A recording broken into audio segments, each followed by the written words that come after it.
La oficial de inteligencia, la capitana Scarlett Zipper Wilson, observaba los informes de bajas con creciente horror.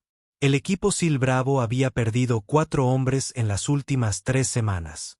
Cada misión terminaba en emboscadas enemigas perfectamente coordinadas que sugerían que alguien estaba transmitiendo sus planes operativos directamente a fuerzas hostiles.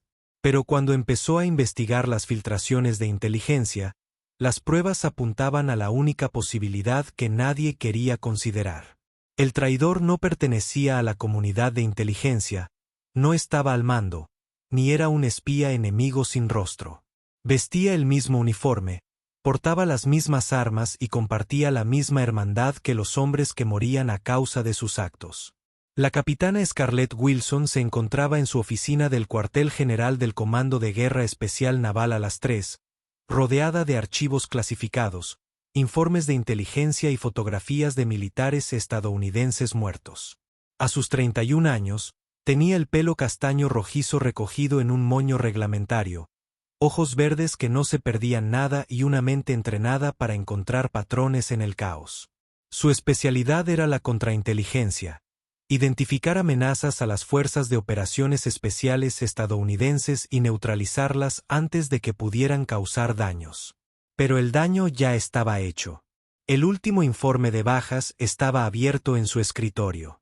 El suboficial de primera clase Michael Torres, de 24 años, había muerto en combate durante una supuesta misión de reconocimiento rutinaria que se había convertido en una masacre. Era el 4º SEAL en morir en 3 semanas y el 12º en caer en los últimos 2 meses. Algo fallaba fundamentalmente en la seguridad operativa del equipo SEAL Bravo.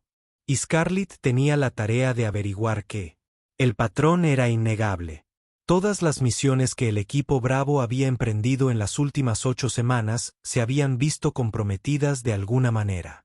No habían fracasado por mala suerte ni errores tácticos, sino específicamente por enemigos que parecían saber exactamente dónde estarían los SEAL cuando llegaran y qué tácticas emplearían. La Operación Trueno Silencioso, del equipo SEAL Bravo, tenía la tarea de infiltrarse en un complejo terrorista para capturar un objetivo de alto valor. Al llegar, encontraron el complejo vacío, salvo por los explosivos que habían sido colocados para maximizar las bajas durante su ruta de entrada planificada.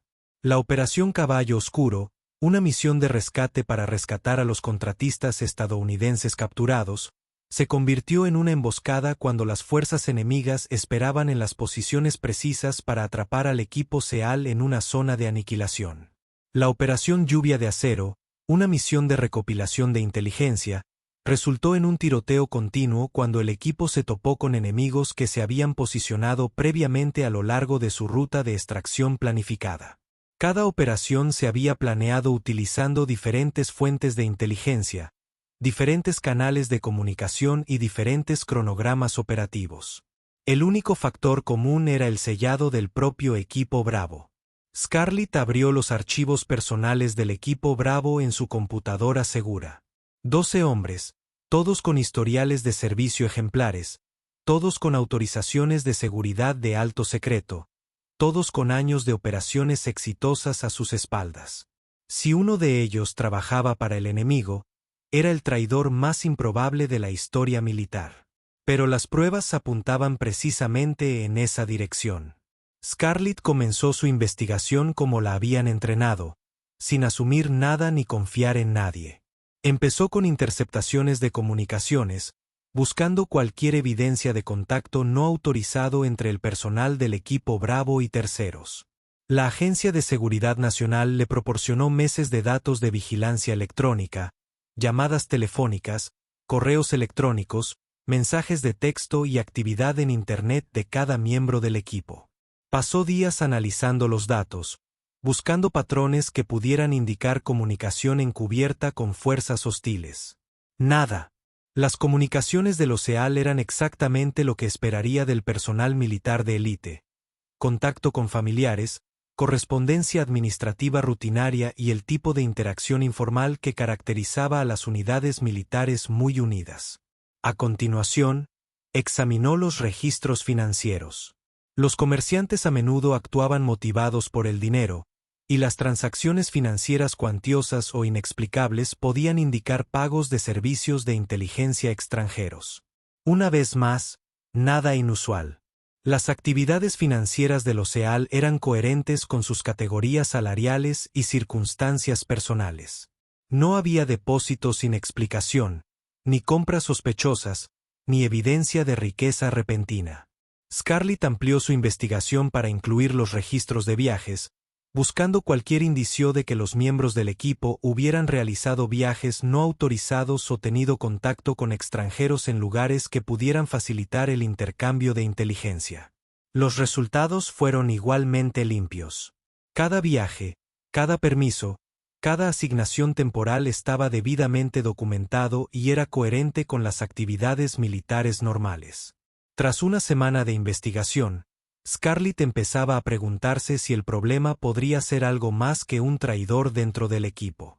Quizás las filtraciones de inteligencia provenían de algún otro eslabón de la cadena operativa: personal del cuartel general, personal de comunicaciones o unidades de apoyo con acceso a la planificación de la misión. Pero entonces descubrió la primera anomalía. Entre el tráfico administrativo rutinario, había un único correo electrónico que le llamó la atención. El suboficial de primera clase David Hawk Morrison le había enviado un mensaje a su hermana 3 días antes de la operación Trueno Silencioso. El mensaje era inofensivo. Una conversación familiar informal sobre planes futuros y actividades recientes, pero la fecha era sospechosa. Scarlett comparó la fecha del correo electrónico con el cronograma de planificación de la misión. Morrison había enviado el mensaje exactamente 6 horas después del informe operativo final de Trueno Silencioso y 18 horas antes del despliegue del equipo. Examinó el correo con más atención. A primera vista, era exactamente lo que parecía: un hermano poniendo al día a su hermana sobre su vida. Pero a Scarlett le habían enseñado a ver más allá de las apariencias. «Hola, hermana, espero que estés bien. Aquí estamos muy ocupados, como siempre. Estamos planeando una acampada este fin de semana.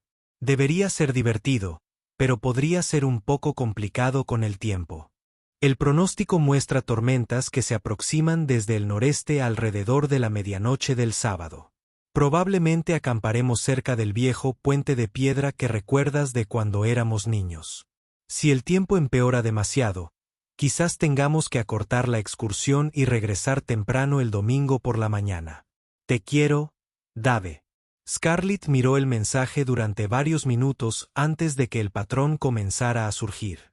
Morrison estaba describiendo una acampada que tendría lugar durante el fin de semana. La operación Trueno Silencioso estaba programada para un despliegue de fin de semana. Las tormentas del noreste podrían ser una referencia a la ruta de aproximación planificada. El viejo puente de piedra podría indicar el complejo objetivo, que estaba ubicado cerca de un puente de piedra distintivo que aparecía en las imágenes de satélite.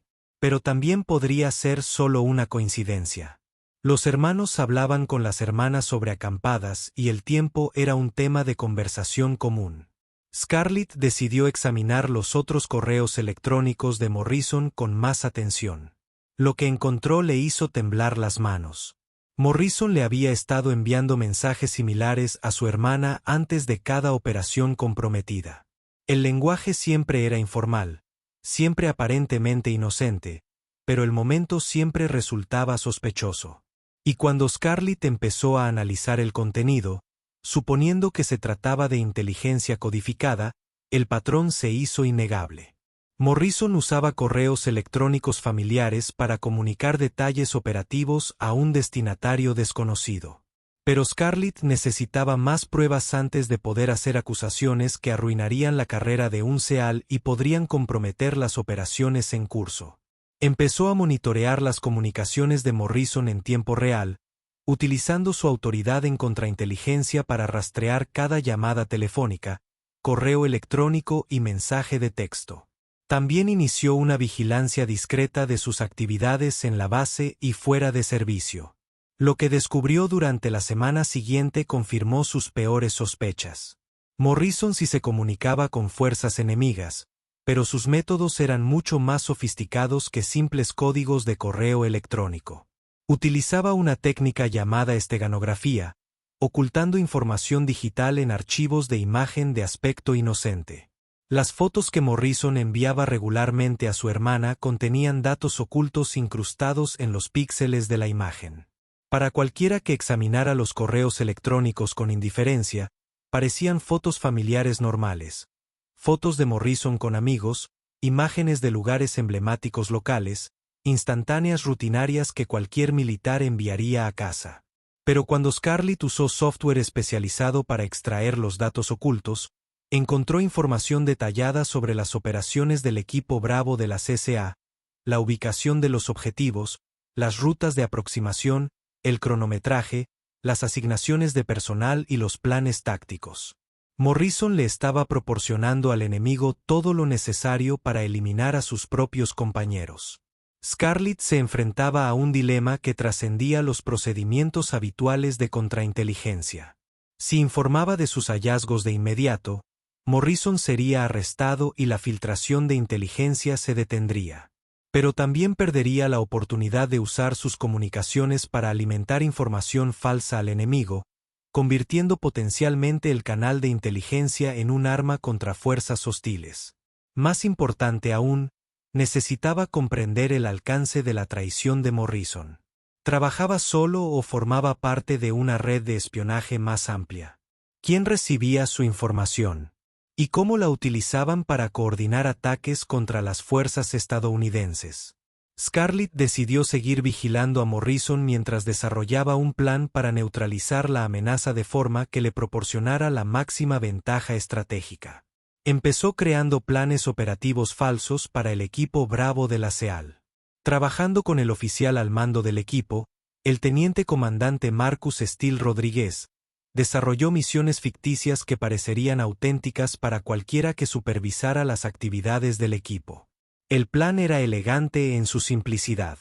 Si Morrison era realmente el traidor, intentaría comunicar los falsos detalles operativos a sus supervisores. Las fuerzas enemigas se posicionarían para interceptar la misión ficticia, exponiendo sus métodos y capacidades mientras caían en una trampa que el equipo SEAL Bravo estaría esperando para desplegar. Pero primero, Scarlett necesitaba confirmar la traición de Morrison más allá de cualquier duda posible. Trabajó con la NSA para rastrear el destino final de las comunicaciones ocultas de Morrison. El rastro digital pasaba por múltiples servidores proxy y canales de comunicación cifrados, pero finalmente terminaba en direcciones IP asociadas con un servicio de inteligencia extranjero que llevaba años atacando a las fuerzas de operaciones especiales estadounidenses. La evidencia era concluyente. El suboficial de primera clase David Morrison era un espía al servicio de un gobierno extranjero hostil y su inteligencia había provocado directamente la muerte de sus propios compañeros. El siguiente reto de Scarlett fue determinar cómo gestionar el arresto de Morrison de forma que maximizara la ventaja operativa y, al mismo tiempo, garantizara que se hiciera justicia a los hombres que habían muerto a causa de su traición. Desarrolló un plan que requeriría precisión en el tiempo y la coordinación entre varias agencias, pero que permitiría al equipo SEAL Bravo convertir la traición de Morrison en un arma estratégica contra las fuerzas enemigas que los perseguían.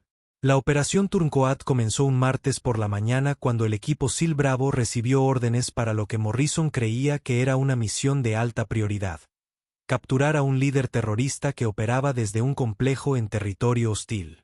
En realidad, la misión era un engaño cuidadosamente orquestado, diseñado para exponer las capacidades operativas del enemigo y proporcionar pruebas irrefutables de la culpabilidad de Morrison. Scarlett monitoreó las comunicaciones de Morrison mientras el equipo se preparaba para la operación ficticia.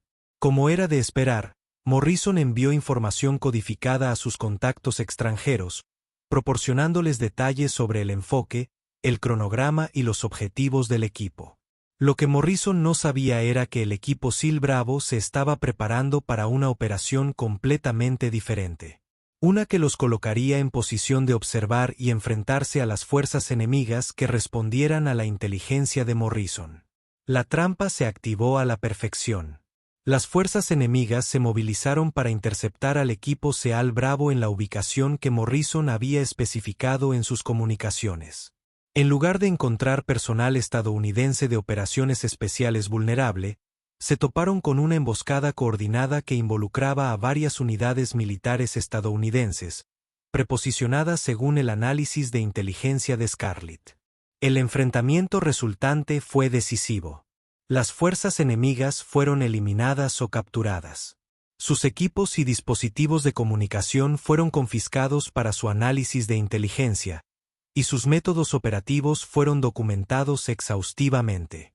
Pero lo más importante es que las comunicaciones de Morrison fueron monitoreadas durante toda la operación, lo que proporcionó evidencia concluyente de su traición, la cual podría utilizarse en procedimientos judiciales militares. Morrison fue arrestado inmediatamente después del regreso del equipo a la base.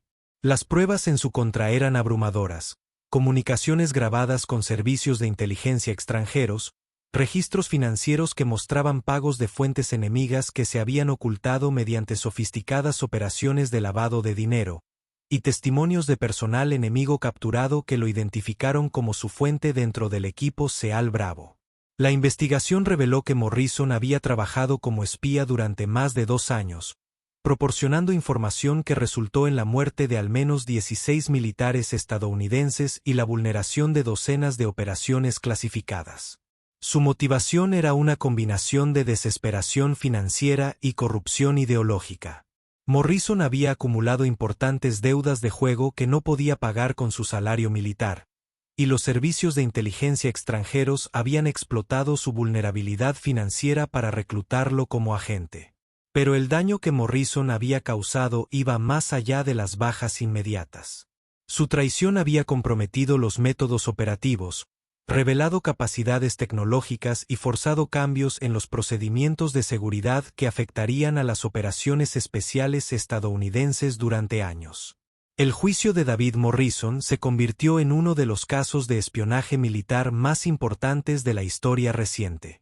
El testimonio de Scarlett fue crucial para asegurar su condena por los cargos de traición, espionaje y asesinato. Morrison fue condenado a cadena perpetua sin posibilidad de libertad condicional. Pero para Scarlett, el caso representó mucho más que la simple identificación y el procesamiento de un traidor. Había demostrado la vulnerabilidad de incluso las unidades militares más elitistas a la infiltración de servicios de inteligencia hostiles y la importancia crucial de contar con procedimientos de contrainteligencia robustos. Tras el arresto de Morrison, Scarlett recibió la tarea de desarrollar nuevos protocolos de seguridad para las fuerzas de operaciones especiales. Sus recomendaciones incluyeron investigaciones de antecedentes mejoradas, monitoreo continuo de las comunicaciones del personal, programas de evaluación psicológica y una mejor supervisión financiera del personal militar con acceso a información clasificada. 6 meses después de la condena de Morrison, Scarlett recibió una llamada del teniente comandante Rodríguez. Scarlett, quería agradecerte personalmente por lo que hiciste. La traición de Morrison podría haber destruido a este equipo, pero tu investigación salvó vidas y nos dio la oportunidad de usar su traición contra nuestros enemigos. Señor, solo estaba haciendo mi trabajo. No, usted hizo más que eso. Descubrió una amenaza que nadie más había detectado y manejó la investigación de una manera que maximizó nuestra ventaja operativa. Ese tipo de pensamiento estratégico es justo lo que necesitamos en contrainteligencia. Harper hizo una pausa. También quería informarle que el equipo Seal Delta no ha tenido ninguna operación comprometida desde el arresto de Jackson. Su trabajo no solo resolvió el problema, sino que lo eliminó por completo. Scarlett sintió una satisfacción que trascendió el logro profesional. Los hombres del equipo Seal Delta ya no caían en emboscadas porque alguien en quien confiaban los traicionaba. Podían concentrarse en sus misiones sin preocuparse de si su compañero trabajaba para el enemigo. Pero el caso Jackson también le enseñó a Scarlett lecciones importantes sobre la naturaleza de la traición en las organizaciones militares. Los traidores no siempre eran forasteros obvios ni individuos evidentemente sospechosos. A veces eran las personas que parecían más confiables, más comprometidas y más integradas en la comunidad militar. Jackson era muy querido por sus compañeros, respetado por sus superiores y se le confió la vida de los hombres con los que sirvió. Su traición fue particularmente devastadora porque violó la confianza fundamental que mantenía unidas a las unidades militares. Un año después, Scarlett fue ascendida a mayor y asignada para dirigir la recién creada División de Contrainteligencia de Operaciones Especiales. Su misión era desarrollar programas integrales de seguridad que protegieran a las fuerzas de operaciones especiales estadounidenses de la infiltración de servicios de inteligencia hostiles. Su primera iniciativa importante fue la implementación del Protocolo Guardián, un sistema de monitoreo continuo de seguridad que utilizaba análisis avanzado de datos para identificar posibles amenazas a la seguridad antes de que pudieran causar daños.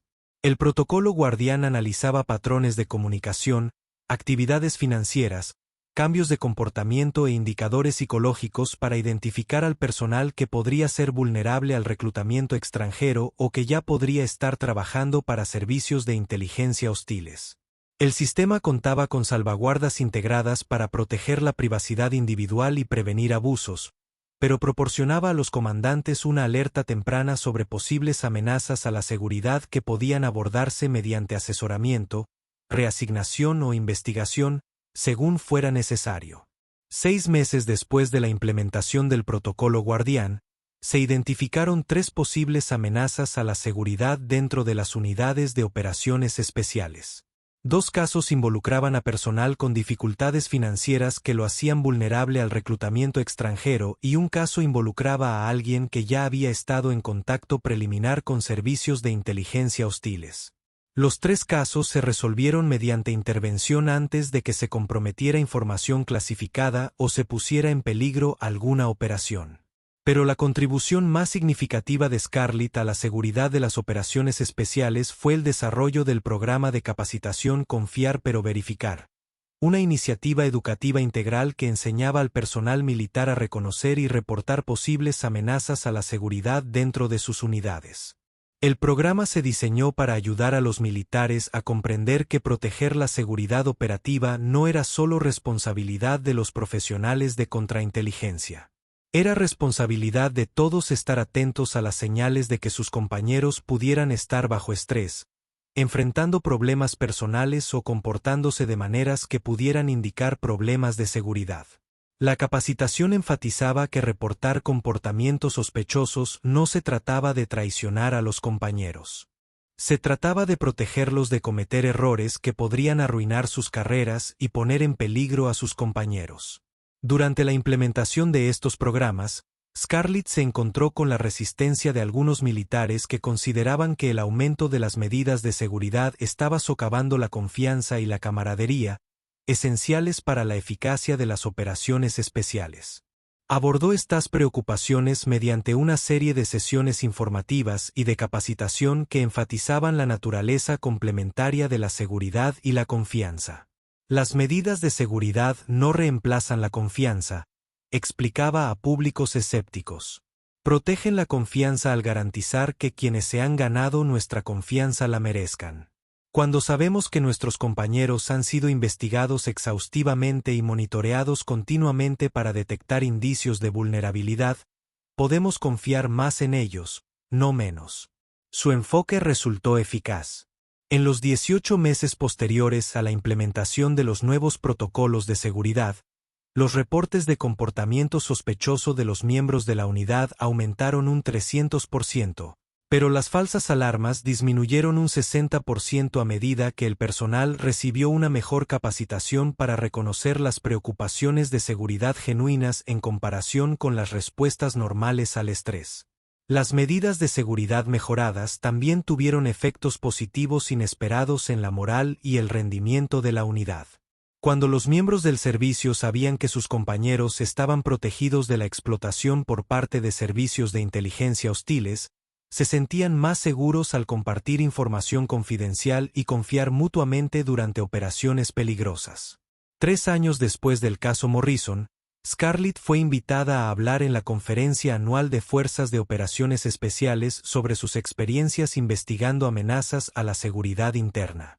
Damas y caballeros, comenzó, el caso que me trajo aquí hoy no se trataba solo de atrapar a un espía. Se trataba de comprender que nuestra mayor vulnerabilidad no siempre son las amenazas externas. A veces son las amenazas que provienen de dentro de nuestras propias organizaciones. Abrió una diapositiva con estadísticas de bajas antes y después del arresto de Morrison. Cuando el equipo Seal Bravo fue traicionado por uno de los suyos, perdieron 12 hombres en 2 meses. Tras eliminar la amenaza interna, completaron 46 operaciones consecutivas sin una sola baja atribuible a un compromiso de inteligencia. El público guardó silencio, asimilando las implicaciones de esas cifras. La lección no es que debamos sospechar de nuestros compañeros, continuó Scarlett. La lección es que debemos protegerlos. Debemos estar atentos a las señales de que están pasando por dificultades, ofrecer ayuda cuando la necesiten y crear un entorno donde la gente se sienta cómoda buscando ayuda antes de que sus problemas se conviertan en amenazas para la seguridad. Abrió otra diapositiva que mostraba los componentes del protocolo Guardián. La contrainteligencia moderna no se trata de atrapar espías después de que hayan causado daños. Se trata de evitar que las personas buenas se conviertan en amenazas y de crear sistemas que puedan identificar los problemas antes de que escalen al punto de poner en peligro vidas. Después de una presentación, un joven oficial de inteligencia de la Marina se acercó a Scarlett. Señora, quería preguntarle algo. ¿Cómo se equilibra la confianza y la seguridad? ¿Cómo se mantiene la cohesión de unidad que requieren las operaciones especiales? Al mismo tiempo, se protege contra las amenazas internas. Scarlett consideró la pregunta. Teniente, esa es exactamente la pregunta correcta. Y la respuesta es que la confianza y la seguridad no son fuerzas opuestas. Son elementos complementarios del mismo sistema. Señora, la verdadera confianza no es fe ciega. La verdadera confianza se basa en saber que quienes la rodean están comprometidos con la misma misión y los mismos valores que usted. Las medidas de seguridad no socavan esa confianza. La protegen al garantizar que quienes se han ganado la confianza la merecen. El teniente asintió. Así que la seguridad no se trata de asumir que las personas son amenazas. La seguridad se trata de crear un entorno donde las amenazas no puedan desarrollarse, o si lo hacen, no puedan tener éxito. Se trata de cuidar a nuestra gente para que no se vuelva vulnerable a la explotación y de tener sistemas implementados para detectar problemas antes de que se conviertan en una crisis. 5 años después del caso Morrison, Scarlett fue seleccionada para dirigir el recién creado Comando Conjunto de Contrainteligencia de Operaciones Especiales, un puesto que le asignó la responsabilidad de proteger a todas las fuerzas de operaciones especiales estadounidenses de amenazas a la seguridad internas y externas. Su primera sesión informativa ante el Estado Mayor Conjunto incluyó una evaluación exhaustiva de las amenazas a la seguridad que enfrentan las fuerzas de operaciones especiales y recomendaciones para abordarlas. El caso Morrison nos enseñó que nuestras medidas de seguridad se centraban en las amenazas externas, ignorando en gran medida las vulnerabilidades internas, declaró ante el liderazgo militar reunido. Hemos corregido ese desequilibrio, pero debemos seguir evolucionando nuestro enfoque a medida que cambia el entorno de amenazas. Presentó datos que demuestran la eficacia de los programas de seguridad desarrollados tras el arresto de Morrison. Desde la implementación del protocolo Guardián y la capacitación de confianza, pero verificada, hemos identificado y resuelto 43 posibles amenazas a la seguridad antes de que pudieran causar daños operativos. Hemos evitado aproximadamente 200 bajas y protegido cientos de operaciones clasificadas. Sin embargo, la presentación de Scarlett también incluyó advertencias sobre amenazas emergentes que requerían nuevas contramedidas. Los servicios de inteligencia hostiles se están adaptando a nuestras medidas de seguridad mejoradas. Están utilizando técnicas de reclutamiento más sofisticadas, explotando las redes sociales y las plataformas en línea, y atacando a familiares de personal militar para obtener acceso a información clasificada. Describió planes para medidas de seguridad de próxima generación que abordarían estas amenazas en constante evolución, manteniendo al mismo tiempo la eficacia operativa que convirtió a las Fuerzas de Operaciones Especiales estadounidenses en las más capaces del mundo. Nuestro objetivo no es crear un estado de seguridad donde nadie confíe en nadie, explicó Scarlett. Nuestro objetivo es crear un entorno donde la confianza se gane, se mantenga y se proteja mediante sistemas que eviten la traición y apoyen a quienes sirven con honor. El caso Morrison comenzó como una investigación de contrainteligencia sobre patrones sospechosos de bajas. Se convirtió en una transformación integral de cómo las Fuerzas de Operaciones Especiales estadounidenses abordaban la seguridad interna. Pero para Scarlett, el resultado más importante no fueron las mejoras de seguridad ni los cambios institucionales. Fue saber que el equipo SEAL Bravo y docenas de otras unidades de operaciones especiales ahora podían concentrarse en sus misiones sin preocuparse de si alguien en sus propias filas trabajaba para el enemigo. Porque la confianza no se trataba solo de tener fe en los compañeros. La confianza consistía en contar con sistemas que garantizaran que tus compañeros de equipo fueran dignos de esa fe. Y en un mundo donde la diferencia entre el éxito de una misión y un fracaso catastrófico a menudo dependía de si los planes operativos se mantenían en secreto hasta el momento de su ejecución, ese tipo de confianza no solo era importante. Era una cuestión de vida o muerte. Los hombres y mujeres de las Fuerzas de Operaciones Especiales estadounidenses merecían saber que, cuando arriesgaban sus vidas por su país, sus propios compañeros no les estaban clavando cuchillos en la espalda. Scarlett Wilson había dedicado su carrera a garantizar que pudieran asumir esa suposición con seguridad. Y en una profesión donde las suposiciones podían ser fatales, ese era quizás el servicio más valioso que podía brindar.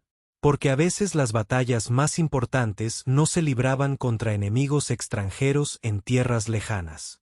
A veces se libraban contra la traición y la corrupción dentro de las propias filas, donde las consecuencias del fracaso se medían no solo en reveses operativos, sino en las vidas de quienes confiaban en ti para mantenerlos a salvo. Y a veces las victorias más importantes no se lograron con la fuerza de las armas, sino mediante el trabajo paciente y metódico para asegurar que quienes vestían el uniforme fueran dignos de la confianza que éste representaba. Gracias por ver el video.